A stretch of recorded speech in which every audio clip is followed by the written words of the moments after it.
Alors aujourd'hui, nous nous mobilisons parce que nous voulons dénoncer le manque de moyens alloués par la rectrice au collège Suzanne Gély de Vieux Habitants pour la rentrée 2024. Nous ne pouvons pas travailler d'une et surtout, ce sont les élèves, les enfants qui vont en pâtir d'un apprentissage dégradé par des mauvaises conditions, par des classes trop surchargées, par des professeurs qui ne sont pas là ou pas remplacés, par la classe relais, qui est une classe qui permet de sortir un peu les élèves décrocheurs et de leur redonner goût à l'école.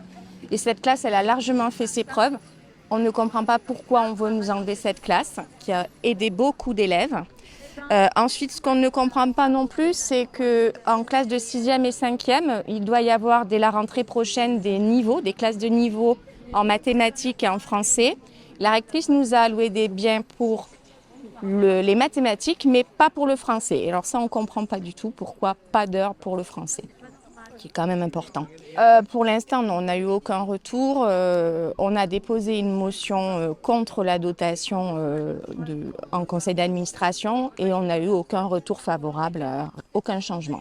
C'est assez isolé, on a des enfants, c'est un milieu rural ici, et ils ont besoin d'être accompagnés. On ne peut pas les noyer dans une masse de classes à 30 ou 35 élèves, c'est pas possible.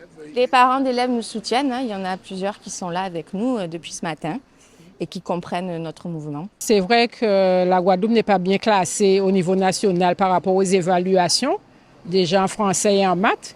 Et là, avec les suppressions de postes, moins d'heures à répartir, donc les enfants seront encore moins bien préparés.